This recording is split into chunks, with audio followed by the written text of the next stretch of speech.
Good afternoon, ladies and gentlemen, Mr. Chairman. It is a pleasure to be here to speak with all of you today. One of the things that I would like to say is that we are in a global drumbeat right at the moment talking about climate change and global warming. One of the things that is affected by climate change is agriculture. But some of what we are seeing is man-made, but man-made in a different way than you may guess. Weather modification programs, experimental ones done by private companies, done by the United States government, done by states across the United States, are underway. There's more than 50 of them in operation across the United States. All of these impact agriculture because they change the microclimates needed for agriculture to survive. None of these programs that I know of today, and this is all public record, are available at any time with oversight, agricultural oversight or public oversight. These programs impact agriculture, and there are programs around the world, international corporations are modifying our weather all the time, and they're modifying it in ways that cover thousands and thousands of square miles. Most of it is chemically altered, so that what happens is that we are putting chemicals, ground-based chemicals that are shot into the air, or chemicals coming from airplanes that change and modify our weather. So one of the things that I'm concerned about and that we need to address in the future is how these programs are impacting microclimates needed for our crops to survive and needed for pollination. If we change the growing season, the pollinators may not survive, and also our crops, our flowers, and our tree crops may not get the pollination needed. So one of my areas is looking at this situation to see if we can begin to put under control experimental and other types of weather modification programs. The other issue is that a lot of times we're talking about mitigation for climate change. It's rather an undefined term at this period of time. And so what happens is that many times we're talking about artificially putting chemicals like sulfur or particulates into the atmosphere in what they call geoengineering schemes to reduce and help the planet, supposedly, but help the planet to not go through such a tremendous global climate change and to mitigate global warming. However, the incidence of putting chemicals into our atmosphere is going to change and impact agricultural crop production. And if you take and you put up into our skies chemicals to reduce the amount of sunlight reaching the earth, you are going to begin to reduce crop production. Studies at the University of Illinois on corn crop production show reductions. Without the process of photosynthesis, whereby plants from direct sunlight gain the energy to grow, to produce crops, we are going to find ourselves, if we mitigate in that direction, impacting the crop production not only here in the United States but worldwide. One of the things that is impacting crop production right now in the United States and reducing photosynthesis and also impacting the ability of solar power panels to generate the type of power that they should is persistent jet contrails. NASA talks about persistent jet contrails as exacerbating global warming because they trap warmth in the atmosphere when they produce cirrus and man-made clouds. NASA also talks about that that these aircraft leaving persistent contrails are changing our climate.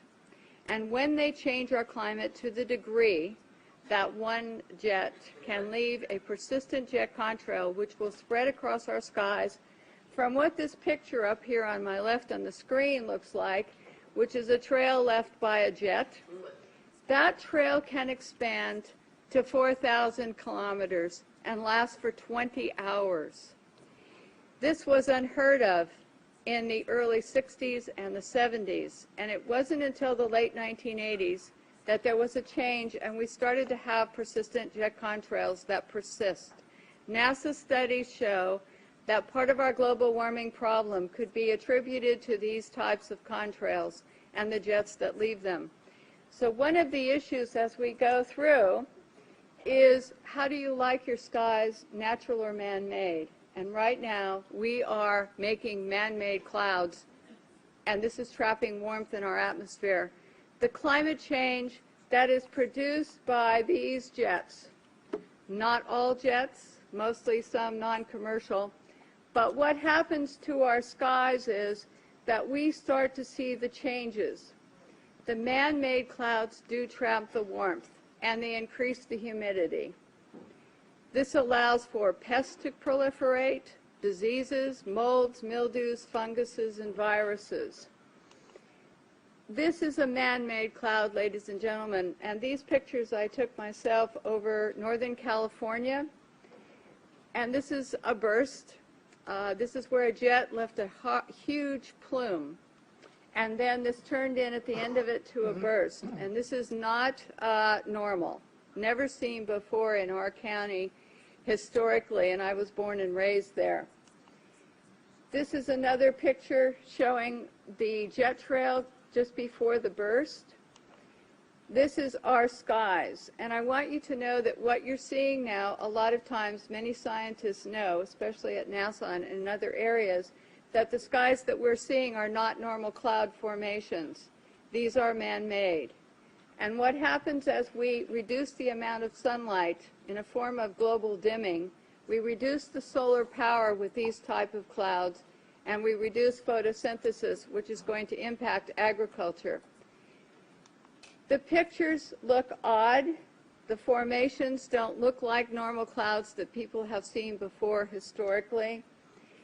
This is another type of man-made cloud, and what we have done and what you're seeing here is we have the photographs from the times that the jet leaves the first trail as a thin, spindly trail to where they form into these different types of cloud formations. All of you can start looking up and seeing this. What happens is that there are experiments, and there's a color, you can see some color in this photograph. And part of what we're doing also is we're sending up canisters. The United States government, NASA, the U.S. Air Force, is sending up canisters into the atmosphere filled with chemicals to modify and experiment with our ionosphere. And when we modify and experiment with our ionosphere up here, we create experiments which they can see through these persistent jet contrails as they stay in the sky for long periods of time, and they can watch the experiments. The type of chemicals they are using are aluminum, barium, strontium, and these canisters are sent up on rockets, and what they do is they superheat the canisters to create experiments in our atmosphere. The experiments can give you colorful auroras, which they talk about as being wonderful. Many times people think that the auroras in Alaska and the ones we see are normal, but there's beginning to be more and more seen across the United States and elsewhere where aluminum, trimethyl aluminum experiments to make clouds are beginning to impact us. The reason I am concerned for agriculture is that none of these experiments have any public oversight nor agricultural oversight. Our drinking water is impacted because the chemicals are now beginning to show up in our drinking water. In California, the State Department of Health drinking water tests were examined between 1970 and this year, and we found unusual spiking in barium, aluminum, strontium, magnesium, calcium, manganese. And all of these spiked at the same time in various drinking water supplies across the state of California and also in Arizona. So what's happening with these atmospheric tests is that aluminum, as one example, gets into, with increased pollution and acid rain, gets into the root systems of our crop trees and our trees, and it looks like the trees are dying of drought. But they're not. What happens is that the root systems can no longer absorb the water and the nutrients needed to survive. Many of our forests in Redding, California and other areas are dying. The oak trees, the redwood trees, the Douglas fir across the United States, many areas. We believe that these trees are impacted because they cannot absorb enough water because aluminum is going into their root systems. Also, molds, mildew, and fungus from warmer temperatures produced by persistent jet contrails are also allowing pests and molds to proliferate, also impacting tree health and crop health. The skies that you see up here, it is important to note, have a white haze to them.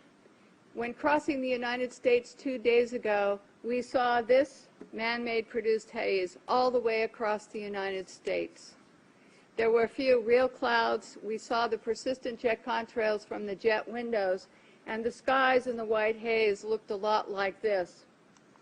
So one of the things that we need to really look at is that jet fuel emissions contaminate our air, much as automobile exhaust. They know from scientific studies back in the 1970s that they deplete beneficial ozone in the atmosphere by releasing nitric acid. So one of the things that we need to look at is the impact of just jet fuel and just the emissions from jets as well. I want to go on and talk briefly about a couple of issues here that I think are important for everyone to realize. If we don't look at the problems that we are creating, the atmospheric testing programs, in other words, the jet contrails that are warming our climate, and we say to ourselves, we want to geoengineer something else. We want to add more particulates to help global warming or to stop climate change. What we're going to have is we're going to have a pea soup up there of chemicals which are going to be detrimental to our health. It is much better to take the EPA model of the 1970s, where the Environmental Protection Agency was designed to put in regulations to reduce the pollution at its source, to reduce and put caps on how much pollution corporations, cars, automobiles were putting into the atmosphere. One of the things that we're talking about as mitigation is to go into geoengineering plans which add more chemicals to our atmosphere, which are going to get into our drinking water supplies, which are going to get into our soils, which are going to impact our trees. Our trees across the United States, many of them in many areas, especially Mendocino, Lake, and Sonoma County, are dying. They are not healthy as they used to be. And this problem, having traveled across the United States into some other areas, seeing the pictures coming in from across the United States and other countries, we're finding that there's beginning to be an impact from all of these programs and all the chemicals in our skies. And so one of the things we need to think about and work for is reducing pollution. Alan Buckman from the California State Department in Fish and Game talked about microbes, and they're important to the environment. We have at our disposal already some technologies and already the wherewithal to begin to make the planet more healthy and to put it into a different perspective. But if we go to the geoengineering schemes that are waiting in the wings, thousands of them, to put the particulates up and sulfur, then we are going to be in trouble with agriculture across the United States and around the world. It is time that we look at some different solutions that are already here, and it's time that we look at what's happening in our skies and say we don't need to add any more chemicals, we are doing enough. And what these experiments in our skies are doing with atmospheric heating and testing, we don't know, but the chemicals are showing up in our drinking water. So in closing, I would like to say to all of you and to encourage you to know that just what I showed you today is beginning to impact crop production in the United States. And we're seeing higher UV radiation that is burning the tips of our trees and our plants. We see the molds and mildews growing here. And we see all of this. And we hope that all of you will consider before you think of mitigation and just go forward with some of the plans that are being sold to you as almost a cap and trade situation